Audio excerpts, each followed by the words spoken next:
It's another dark and rainy evening in Northern California. It's time once again for the show that has no jingles, no music, no commercials, no talent, and no agenda. Coming to you from the Curry Condo, I'm Adam Curry. Yeah, I'm John C. Dvorak in the fabulous Dvorak Mansion. In the mansion. The Dvorak Mansion needs a paint job. Hey, JC, how you doing? Okay.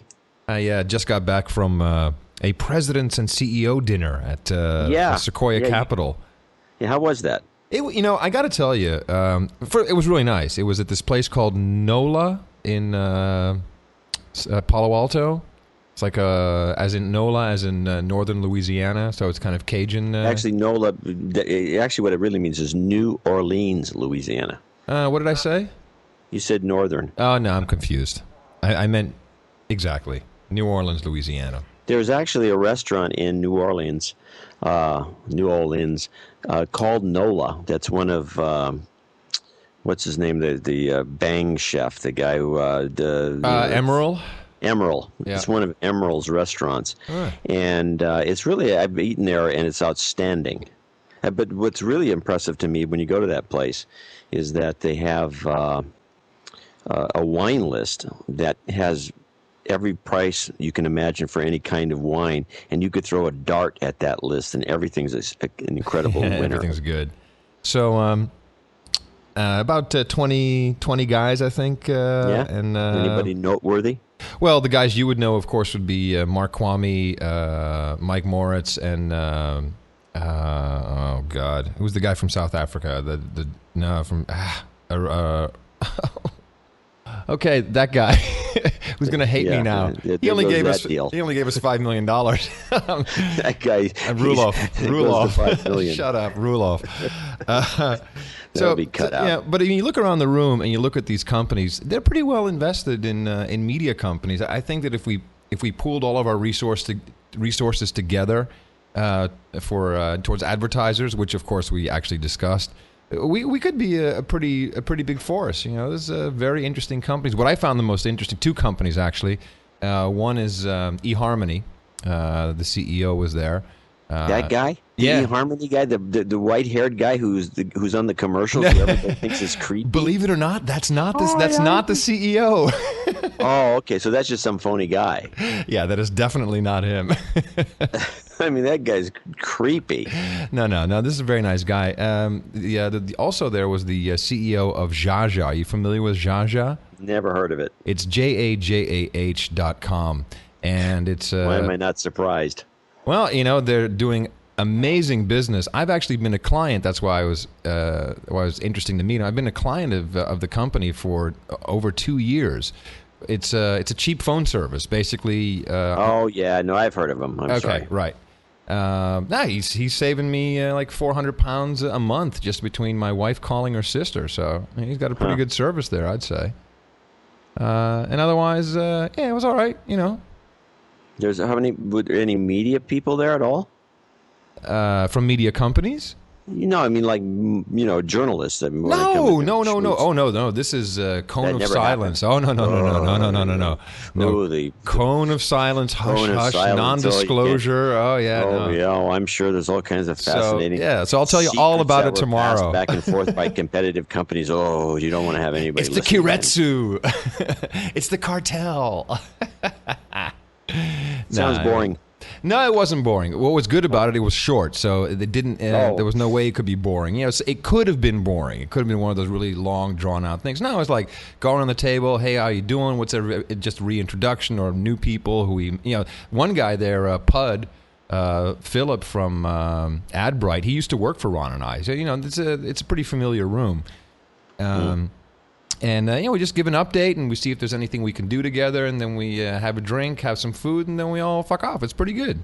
Was the food any good? Yes, food was excellent. I had they had a strip steak, which they served around mashed potatoes with fried onion strips on top. Yeah, it was, and a garnish around the side. I'm trying to explain it to you as best as possible because I know you care. But it was, it was quite nice, actually. Hey, so there's a restaurant opening up down this, from the Pacho headquarters. If you go down is it Bryant? No, Brannan. You go down Brannan to 4th, I guess, just a little bit beyond that. While you were doing this, I was spending the day down in Half Moon Bay at the Ritz-Carlton at the Always On conference with a bunch of venture capital guys. Right. And, I didn't get that much out of it. I did see a bunch of people I needed to see and, schmoozed. And the PR woman that runs the Ritz-Carlton there used to be my booker at Tech TV. Your hooker? The booker. Yeah. And she... used to, and so I know her, and she's been inviting me. You can spend the night, you can have free, whatever. I never go down. Cool. It's just me, but she was Is she bragging hot? about. She's a nice woman. Okay, all right. You sound like one of these guys who's on the forum here. She's. No, I mean it. John. I say this to you at the office about women. I say, why should I be any different on this show? Yeah, there's the evidence against you. Anyway, so true. She's a good-looking woman. I've always liked her. She's very pleasant and a great PR person. She's really smart, but I didn't know she was a mega foodie. Oh, wow. And so she's starting her own agency, and she's going to do wine and food PR. Well, excellent, because we have. But anyway, so I channel. got the tour. I got to meet the chef, and I got the tour of the place. And I did all this stuff, what that was going on, and had a bunch of free food down there. I don't know where that story was going. I had a point to make before you brought up that. I'm sorry. So I'm always scanning across all of the news shows, and I heard one thing very consistent this morning. As I also, it was the first opportunity I had to listen to Twit 124 and Buzz Out Loud, and no one has any news in the technology world. Everyone's full of crap. That's what we'll take over on this show because we've got absolutely nothing. Okay, back to my story. So anyway, I'm talking to her, and she knows all the gossip about what's going on with the restaurant scene around here, and she's really got great information. But apparently there's this new spot she believes is going to be the next hot spot taking over for anyone from San Francisco knows these places. Myth has been sold to somebody else, and the hot spot right now is Spruce. But there's a new one she believes is going to be the next big thing, and I had this conversation was very in-depth on this, and so I now realize that she's stunning when it comes to being, this at this level of foodie. Orson is the name of the place. It's going to be down there around 4th and excellent. Brannan, so we can walk there and finally have a place where we can have something cool. But they probably, of course, won't be open for lunch, so what difference does it make? Well, I had dinner, just to wrap up the food part of the show. I had dinner at Spruce, and got to say I was well impressed. How'd you get into Spruce? I just called him up and said, "Don't you know who I am?" How'd you get into Spruce? No, obviously, I'm not buying that argument. I don't know. Rosie made the reservation for me. Rosie's got pull in this town, man. Be on the lookout for Rosie. Yeah, I'll have to talk to her about this. The portions were really, really small, which I don't like. Yeah, you like a throwback. Well, most people appreciate that. Yeah, a little bit. So that was, but the service was really, the presentation was great, taste was great, quality was great. But the service was really knowledgeable and yeah, it was good. It was all around great experience. If you sit in the back room, by the way, because that's where you can actually have a conversation. You can't really talk in that front mess hall. Oh, the mess hall up front is very noisy. Oh, that's not good. Yeah, but the place is owned by the guy who did the Woodside, or not the Woodside, but the Village Pub, or the Village Tavern, or whatever the hell it gets called, is in Woodside, which is a great restaurant that's kind of underrated. And so they opened this place up in San Francisco. I guess they get their reputation up. But if you probably get the same food at the Village Pub or the Village Tavern, whatever it's called, in Woodside. So, and without having to deal with the long wait. So anyway, before we finish the food section of this show, oh God, no, not more. Yes. You're getting free tea. Oh, yeah. We did a very short piece a few weeks ago about PG tips and whatever. Yorkshire, and apparently you ended up... I got nothing, by the way. Well, I haven't received it. It arrived at the UK office, and Carrie sent me an email. Well, tell us who sent it to you and why. Shall I see if I can find the actual email somewhere in here? The Yorkshire Tea Company themselves sent it over, and they said they had heard the show.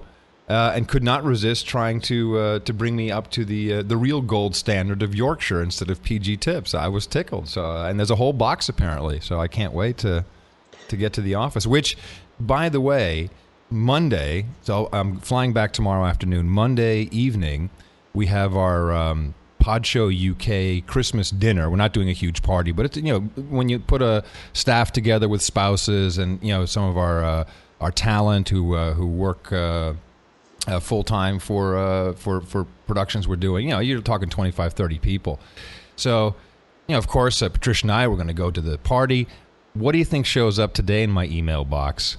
An invitation for Monday night, starting at 6 o'clock, for the Led Zeppelin one-off reunion concert and party. I'm like, oh my fucking God, I feel so bad for the Pod Show people that I won't be able to make it. You're going to have to make a showing. No, I'm of course I'm going to the Christmas party.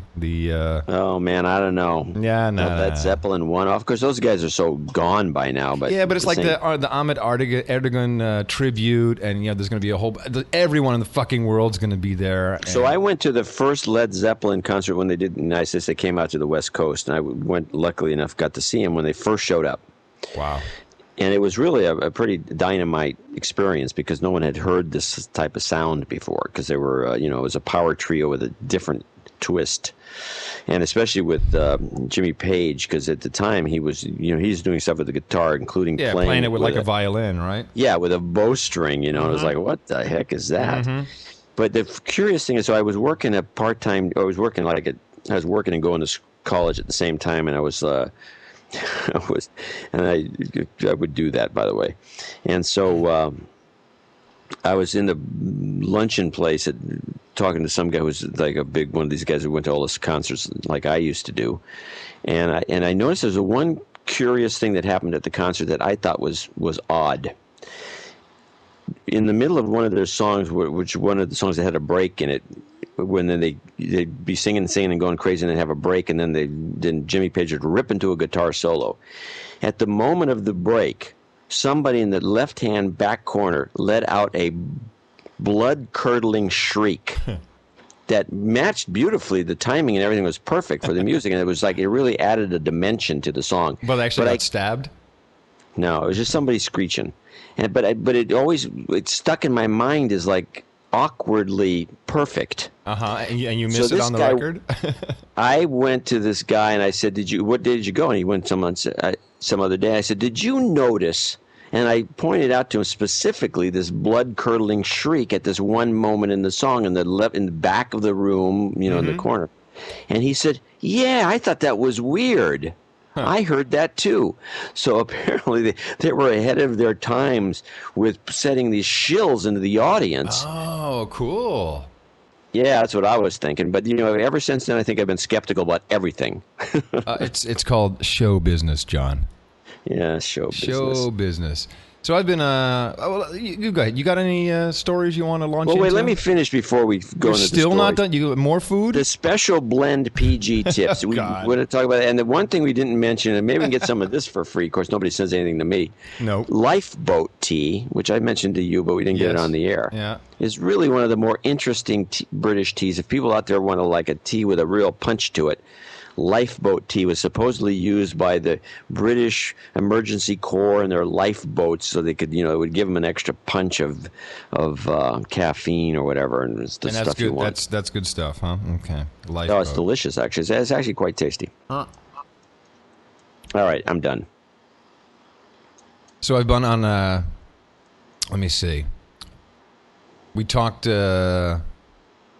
Last time, did we talk? We talked about the military-industrial complex. Maybe that was at the office. I was showing you Eisenhower's quote. Yeah, you're like getting a little nutty about this stuff, but yeah. Well, someone sent me another Eisenhower quote, which I just got to read to you. Well, wait, you back up and tell people, okay, if anybody's out there, they want to, go look up Eisenhower on YouTube, and he has this really nice speech that he gave, and I, vaguely remember hearing it over the years about the dangers of the military-industrial complex. And it's actually, when you hear the speech, which you have isolated, I should put it on the blog, it's actually quite interesting.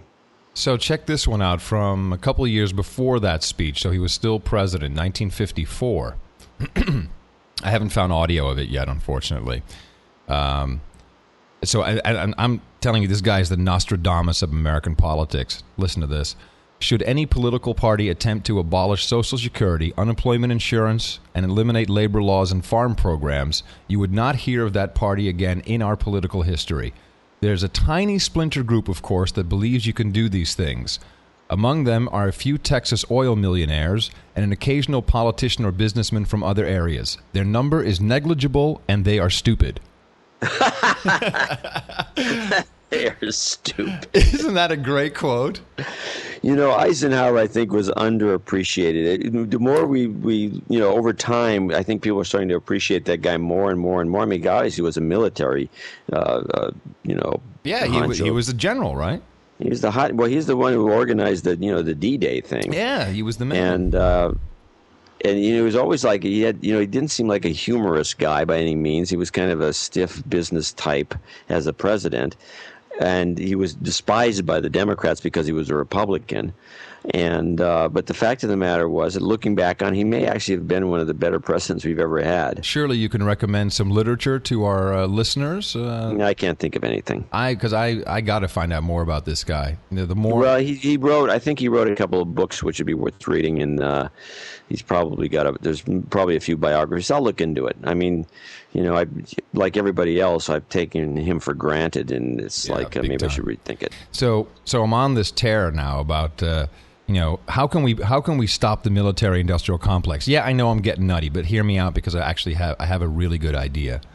So if I were to ask you, what is the most powerful force in the American economy? What would you say? The most powerful force? Yeah. What is the most powerful force in the American economy? It's used all the time in financial reporting. In financial reporting? Yeah. I was going to say sex before you said that. No. In the American economics. Okay. Profit? No. Consumers. No. Right? It's the American consumer that is the God almighty power of this country. Would you agree? I think so, yeah. Okay. That's what makes the country a big market. So I saw this really cute animation flash type real-time video thing on a website called storyofstuff.com. And it's basically the story of how stuff is made, from a green vantage point. So first we rape the earth, then we create all this chemical toxic shit by creating stuff, and then we package all this stuff up, and then people take it home, and then it turns into garbage, and only 1% actually is recycled. One of those stories. But the thing that struck me is the whole part about the consumerism. And apparently there was an economist after the Second World War, his name escapes me for a second, and he came up with the idea of using the American people, this consumer force, to fuel the economy through something called obsolescence by design, or designed obsolescence. So products that are absolutely planned obsolescence. Thank you. So products that are designed to break after 6 months, or that need an upgrade. It's Zeppelin you're talking about, right? Yeah, that's it. Thank you. Oh, John, I love it, man. You are so fucking smart. And then there's perceived obsolescence, which is basically the fashion industry. And they had this great little graphic of, so, you work really hard all day, you come home, you sit in front of television, then television says, you suck, you don't have the coolest shoes. And then you go out to shop and you get the coolest shoes and you feel better. And then you go work twice as hard and take another job to be able to afford it. And you go home and you rest and you watch television, and then they tell you suck again because you've got yet the wrong bag. And it's this endless loop of perceived obsolescence. And I was thinking, we should make, first of all, if we want to protest as a country, all we have to do is just stop consuming, which is a great way to protest because it's easy to do and we save money. So I really like the concept of let's just not buy anything for a while, and maybe that'll wake someone up. But then I thought, how do you really get people? How do you get that kind of awareness? What if we created a brand, and I've come up with the perfect brand called Wrong? So instead of having the right Gucci bag or the exact right Chanel bag or the perfect shoes or the right dress or the whatever it is, you could walk in, because how ladies, they're deathly afraid they walk into a party and they have the wrong bag, right? It's like everyone has yet the new version. She's got the wrong bag. Oh my gosh. So why don't we just create a brand called Wrong? And you have these, handbags, and just like a Gucci logo, it'll say Wrong, so that you can be proud by protesting by using the same bag, not being a part of the perceived obsolescence by wearing and using the wrong brand. I've already registered shopwrong.com and buywrong.com. I'm in. Yeah. Count me in. I'm on the board. Okay, thank you. We're making T-shirts first. That's our first the order. T-shirt's got to say wrong. Yeah, wrong. But with a great logo, so it really looks fashionable, right? Just wrong. It doesn't. It doesn't. Franklin Gothic will work. Any good type font. Mm-hmm. So I'm kind of surprised. This actually is an outstanding idea. Oh, now, of course, now I'll get some flag. Well, you just say whatever Curry says. No. You do not. You do not. And so I'm just saying this to the 2 or 3 guys out there who think we're. Mm-hmm. Anyway, so I think you should look into this further because I actually would be surprised if somebody else isn't doing something similar. It's just too good of an idea. I was amazed that knowing that there's a place out there called ShopRite and Best Buy that I could get Shop Wrong and buywrong.com. I was blown away that those domain names were available. And of course, I got them using my GoDaddy code DSC1. Speaking of perceived obsolescence. That's funny because I came up with an idea today, too, which is something I think I'm going to implement. Okay. It's called the Disclosure Project.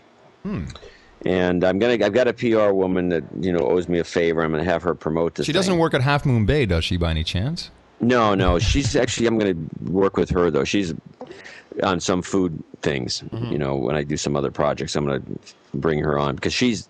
Yeah. Get back to your disclosure project. She should be a food restaurant critic because we have a crappy one here in the Bay Area, and something has to be done. Anyway, the Disclosure Project, and the idea is, and I came up with the idea. Because of my bloggers, because I have like 8 guys or so that blog for me, and they also have the Dvorak Cage Match and the other Dvorak.org/blog. Yep. And there's, I contribute, but everybody else does too. And they come up with a lot of great stuff. But I want to put a page up with every one of these. I don't have to, of course, I haven't cleared with these guys yet because I just thought of it today. I'm going to put a page up, and I'm going to push it as a project that all media outlets should do, which is that I want a list of the writers that are contributing, and I want to know what their political affiliation is, what their religious affiliation is, and all the other things that would be interesting so you can reevaluate what they have to say based on what they would obviously have as a background. Yeah. And now, while I can see somebody saying, well, I don't want to say who I voted for. I don't want to say if I'm a Republican or a Democrat. I don't want to do because it's private. I can see people moaning about the concept. But the fact of the matter is, if you're in the fifth estate, you're providing information to the public, and you're digging into all kinds of things, I think you have to make a sacrifice once in a while and tell people where you're coming from. And that's what I call the Disclosure Project. And I think it would be interesting to so when you read an article in the New York Times by so-and-so, I want to be able to click on that guy's name and see what, where he's coming from. Is he a Republican? Is he a Democrat? Is he part of the union? Is he a freelancer? Is he a Catholic? John, let me ask you a question. Isn't that kind of where it's going to move eventually anyway, where I would... So you're a writer, but I see you as a journalist. If I want to know what John C. Dvorak is about, I go to johncdvorak.org, dvorak.org/blog, whatever, and I can read about you and I can make up my own mind. It's not exactly disclosed in that manner, but actually you don't know that much. What you get on the Dvorak.org/blog, you look at short bio, which I have listed. It's I wrote for here, I won this award, I've done this, I do that. But I get insight into you. You get very little. It doesn't say. It's not the same as knowing that that I've like we talked about before. Like I've done the Universal Life Church, and my religious. I'm agnostic, but I'm not an atheist like these other guys. I got 2 or 3 atheists. Well, I think it's a really good idea, first of all. I doubt that any journalist will participate because I think you're right. They're all going to say, ooh. Well, I think they could be I think that if the public demanded it. I know how. I know how you can force them. Make it a wiki. Yeah, make it a wiki. And but they're allowed to change it. I like that. You know what, Al? That's what it's going to end up becoming because... this is it. Here it is. So you send them an email. Congratulations. You are now on the Disclosure Project. A wiki page has been created for you. Anyone can go in and put anything they want. But if you register, with these credentials, whatever, then you have an admin so that you can go in and change it to what you believe is true in disclosure. Right. But the changes will remain in place, something like that. That could be very cool. That would work. God damn, $2 million ideas in 25 minutes. We're rolling. We are that good. Actually, we had a guy, I was doing Cranky Geeks the other day, and a guy comes up. The conversation changed to like an idea. Oh, boy. And I have to kind of remember what it was, but it was like a money maker. That you promptly forgot. We should like just do this. I mean, come on. There's a lot of money making it. This is the problem, by the way, for people out there listening. This little area, the San Francisco Bay Area, especially around the Silicon Valley milieu, is essentially that's all you do all the time. Is you're just coming up with these idiotic ideas. Some of them are good, some of them are stupid, but there's just the whole scene is nothing but just dreaming up concepts and ideas and trying to make some money, or if nothing else, just implementing or having fun. It's really an odd place. Yeah, and I couldn't. Were you here in the '60s? Yeah, you were out here, weren't you? I was a youngster. Yeah, yeah. Okay, sorry, I forgot. But hasn't this place always been like that? I think it goes back to the gold mining era. Oh wow. You were around then too, weren't you? Just a youngster, but I was just a kid. But I think really in the once gold and then silver was discovered, and then all these borderline criminals came out here with their banks. All these guys became very famous. Bought these, and they took advantage of the situation. That group, I think, is the progenitors of everything we've seen since. Even though people like to credit Silicon Valley with Stanford, but if you look at Stanford himself. The original Leland Stanford, which goes back to that same era, was a borderline crook. Yeah. And it's like the whole scene has really come from the gold rush and the scammers and everybody that came and went, and it still exists. In fact, one time I was at a party. I won't say whose place, but it's one of these guys. I think it was the CEOs of Intuit, and there's a big mansion. Scott. And so there's this party there, and there was I was in one of the rooms talking to somebody, and there's this one very cynical guy making me look like a normal guy. And we're talking about, there's a lot of, I was actually promoting the Valley thing as, a way that a lot of ideas and stuff are generated, and I don't know why I was so up-tempo. You were smoking the dope. No, I was not smoking anything. In fact, I wasn't even drinking much. Maybe that's the problem. Uh-huh. But anyway, whatever the case, this guy says, "What are you talking about?" He says, "This whole thing is just a big scam. All these guys are just a bunch of salesmen selling crap to the public. There's nothing to it. It's shallow. It's just making money for the making of money's sake." And he went on, and I walked away going, "You know what? He's right." To a certain extent, absolutely. We are. I notice over and over how weirdly out of place we are here in San Francisco.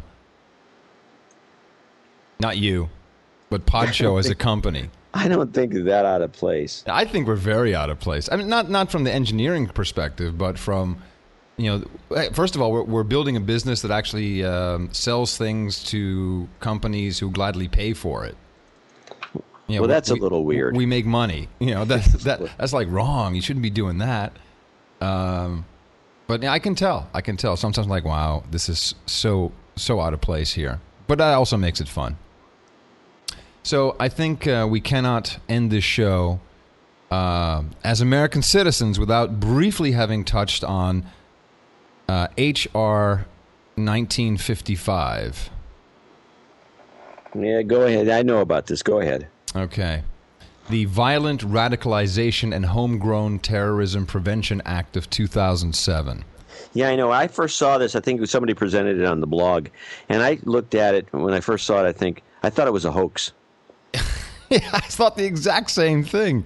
But it's not. This has already passed the House of Representatives. I know. I looked it up. It's on the government site. It's a real thing. Yeah, I'm looking at it right now. What people okay, so this is a bill that is... And I'm actually, they have a summary. Shall I just read the summary? It's on the damn website. It should be understandable for all of us, shouldn't it? Okay. Introduced 4/19/2007. Homegrown Terrorism Prevention Act 2007 amends the Homeland Security Act of 2002 to add provisions concerning the prevention of homegrown terrorism, in parentheses, terrorism by individuals born, raised, or based and operating primarily in the United States. It directs the Secretary of Homeland Security to, 1, establish a grant program to prevent radicalization, which is defined as use of an extremist belief system for facilitating ideologically based violence and homegrown terrorism in the United States. And 2, establish or designate a university-based center of excellence for the study of radicalization and homegrown terrorism in the United States. And 3, conduct a survey of methodologies implemented by foreign nations to prevent radicalization and homegrown terrorism. It prevents the Department of Homeland Security's efforts to prevent ideologically based violence and homegrown terrorism from violating the constitutional and civil rights and civil liberties of U.S. citizens and lawful permanent residents. And actually, I think the summary doesn't... They've omitted something very important in this summary, I believe. Let me just see if I can look at the full text. Well, I mean, I looked over this thing, and one of the things that came out of it is like they could almost take the law if this thing is passed and it's not thrown out by a court, which is bound to happen if somebody goes after it early. Yeah, but 404 representatives voted in favor of this. People, this is the... Do they read this fucking shit? This is the Roman Senate.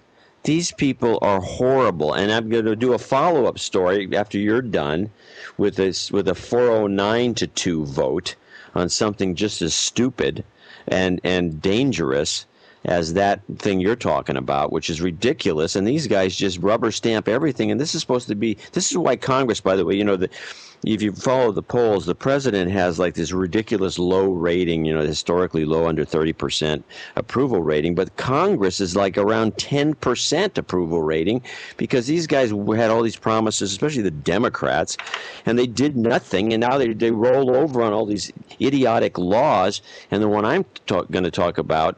Well, wait, before you get there, before you go on the rant, let me just read definition number 2, and I just want you to pick that apart because you are a wordsmith. Violent radicalization is determined as the process of adopting or promoting an extremist belief system for the purpose of facilitating ideologically based violence to advance political, religious, or social change. That cannot go into law. I know it's idiotic. It's crazy. But there's some other aspects. Apparently, almost, I think there's one interpretation where even criticizing the president could wind up in Gitmo. You can be deemed a homegrown terrorist. So even what we just discussed, what I just discussed about slowing down the consumer engine of the United States could most definitely be taken to task by this. Can I have your job?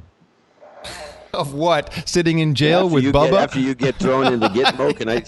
Yes, only if you promise to do a show every single day, okay? As long as you do the daily source code every day, it's fine. It'll be the it's Dvorak DSC. It'd be the daily source code with John C. Dvorak. I'm not going to change much. Okay, no, I appreciate it. That's nice. That's very cool. Don't forget the Fubar Fridays. Have an homage to you once in a while. Yeah, on Fridays. That's all I ask. So it'll go like this. Say, well, I've got this Friday show, and of course, Adam is at Gitmo, and no one's heard from him. And I guess they're beating the crap out of him. But hey, it's just the way it goes. Electrocuting my testicles, but otherwise, everything's fine. So obviously, call to action, people. If please write to your congressman. What do we have to do, John? You write to your congressman. What are you supposed to do? Hey, when the Congress rolls over like this, you can write all you want. It's not going to help. But this can't go into law. This is an outrage. We really have to stop this. This is just not okay. Hopefully the Supreme Court will. Not going to put up with it. Well, so let's follow up with another ludicrous. I'm going to read it. This was taken from the. This was a post on the blog, as a matter of fact. It's the SAFE Act, SAFE Act. Oh yes, I've read this one. Hold on a second. Let me. Oh, hold on 1 second, John. I like this. Hey, John, can I call you right back? I'm just recording No Agenda with the other John. Okay, I'll call you right back, man. Bye. It's Fernandez, our Financial dude. He's still at the office. Oh, poor bastard. Yeah, really. Okay, sorry. The SAFE Act. Yes, refresh my memory. Okay, and I'm going to read from the blog post. If you own a Wi-Fi spot that's accessible and free, or own a business that provides such a service, yes, I remember. Life just gets a wee bit more complicated. Seems that Congress passed by a margin of 409-2. And by the way, I'll bet you one of those two is Ron Paul. Yes, it absolutely. You are right. I guarantee it. He is. Ron Paul voted against it. They passed the SAFE, S-A-F-E Act, which stands for Securing Adolescents from Exploitation Online Act. You know, this is a great thing to couch things in. Anyway, it goes on. While most people are against terrorism and child porn, this sweeping bill pits the operators of services such as Wi-Fi and social networks against its users and leaves the onus on the operator. And here's a quote from the article that was cited. The U.S. House of Representatives on Wednesday overwhelmingly approved a bill saying that anyone offering an open Wi-Fi connection to the public must report illegal images, including obscene cartoons and drawings, or face fines of up to $300,000. The broad definition would cover individuals, coffee shops, libraries, hotels, and even some government agencies that provide Wi-Fi. It also sweeps in social networking sites, domain name registrars, internet service providers, and email service providers such as Hotmail and Gmail, and may require that the complete contents of the user's account be retained for subsequent police inspection. Hello. Isn't that funny? So, another one of these. This was passed by these idiots, 409-2. It makes no sense. And besides that, it's not possible to do what they demand. It's technologically not possible. It's not technologically possible, and essentially everybody would just have to shut down. So, I mean, so the whole thing is idiotic. It's not going to go anywhere because it can't work. But nobody's going to vote against it, these morons. Because it's about kiddie porn, and then all of a sudden... when it's not. It's really not about that at all. I know, but that's what it's labeled as. Yeah, it's labeled as securing adolescents. Whoa, I will definitely I vote for that. I don't want exploitation. It's called censorship. That's what it's called, censorship, and it's very easy to tack on a little... Let's just combine these two. You know what? I think you should, while you're scanning for kiddie porn, I think you should also scan for someone who is in the process of adopting or promoting an extremist belief system for the purpose of facilitating ideologically based violence to advance political, religious, or social change. Yeah, I think you should retain his account to make sure he's not doing that. I'm so going to the slammer, John. Gitmo, man. Gitmo, baby. Gitmo. That's where you're headed. So, we're in trouble. I don't know. These things shake out in the wash. Well, as long as we keep talking about it and people realize it, because there's some reports here and there, but look at the timing. Look at when this is coming out. Yeah, I know. But the thing that gets me the most, I mean, I know these things aren't going to get very far because the smart money's just going to sue against them. I mean, the courts can't put up with this yet. But it's the 409-2. It's like, what is wrong with Congress that they vote for this stuff? Because they're cowed into it by just the name of the act, which has got nothing to do with anything. I don't believe they even read it. I really don't. No, I think they have big staffs. Someone's reading it, yeah. And someone's reading it going, shit, another kiddie porn thing. Yeah, right, yeah. You should vote on that one. Yeah, you don't want to be... Meanwhile, the two guys with enough guts, enough balls to vote against it are the only two people that I have any respect for in the Congress. And it's like, because they're not, it's BS. It's like, just because something is about, you couch it in, it's about securing adolescents from online whatever. Yeah, that's great. That's fine. But that's not what it's about at all. It's got nothing to do with it. It's not protecting anybody. It's actually trying to shut down things. So this passed in the Senate, right? No, that's a Congress thing at 409-2. I don't know what the Senate side of it is. So is this now law? No, it's just, as far as I know, it's just a bill. It's an act. Yeah, so far. But and usually the senators are a little more, because the Congress will bring the thing in the Senate. The Senate will rewrite it, and if they change the name of it, from SAFE to something else, the idiotic act to censor all things on the internet, they'll vote against it. God bless Ron Paul. I hope that guy wins. That would make me so happy. His chances of winning are zero. Dude, if he wins, I am so getting laid in the Lincoln bedroom. I am so getting laid there. He would probably cut that deal out. You know, they've asked me to do... So forget it. Now, they've asked me to do an endorsement video for them, which, of course, I'm going to do. Sure. So, yeah, no, it's... oh, well. We're doing our best. And we'll try and do more of it next week, unless you've got anything left, John. No, I think that's about it. We've got the tea plug in and, whatever. So send us tea. And don't send us to jail. Gitmo. Gitmo, baby. Punk. Coming to you from the Curry Condo, I'm Adam Curry. And I'm John C. Dvorak in Northern California. And we'll talk to you next week. The best and the brightest, served up daily by the sharpest minds in content delivery, Podshow and Limelight.